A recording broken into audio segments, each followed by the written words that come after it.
লড়াইয়ের ময়দানেই আছি, লড়াইয়ের ময়দানেই থাকবো। ডিওএফআই নেতা কলতান দাশগুপ্তর গ্রেফতারি সংক্রান্ত মামলায় বৃহস্পতিবারই হাইকোর্টে ধাক্কা খেয়েছে পুলিশ।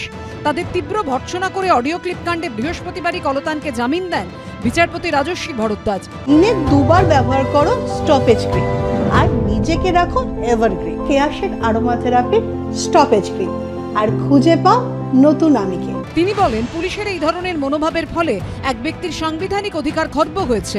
শুক্রবার মুক্তি পেলেন এই ডিওয়াইএফআই নেতা।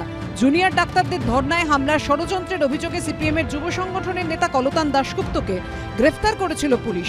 একটি অডিও ক্লিপ সামনে এনেই অভিযোগ তোলেন তৃণমূলের প্রাক্তন রাজ্য সাধারণ সম্পাদক কুণাল ঘোষ। অর্ডার করেছে, হ্যাঁ চকলেট, হ্যাঁ ওরা বাজছে না, অর্ডার করেছে।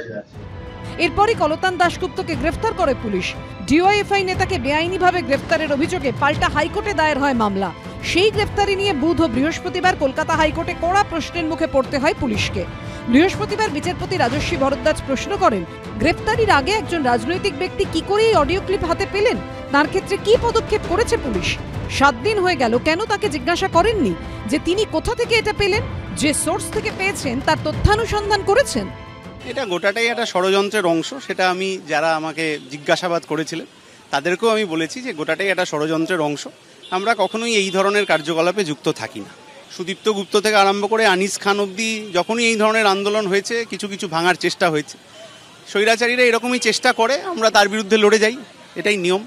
আন্দোলনকারীদের রাস্তায় থেকে দোষীদের শাস্তি দেওয়ার জন্য যে লড়াই, সেই লড়াইয়ের জয় ধাপে ধাপে এগোচ্ছে।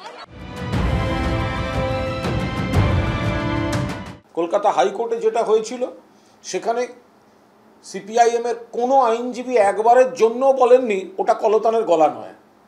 পদ্ধতিগত আলোচনা হয়েছে, জেরা শেষ হয়ে গেছে, হেফাজতে রাখার প্রয়োজন নেই, তাই জামিন দেওয়া হয়েছে। প্রথমে সিপিএম এর নেতারা বলছিলেন ওটা ফেক অডিও, ওটা এআই দিয়ে গলা করা হয়েছে, ওটা কলতানের কণ্ঠস্বর নয়।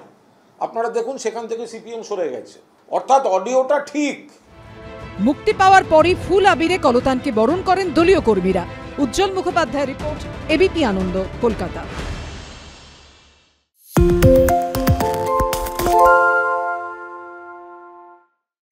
সত্য অন্তহীন, সত্যের খোঁজও তাই, সত্য সন্ধানে তাই আমরা অক্লান্ত, অকুতভয়। এবিপি আনন্দ নতুন ভাবনার প্রতীক, যা মনে মুক্ত, তথ্যে যুক্ত এবং যাবতীয় সীমানার বাঁধন থেকে মুক্ত।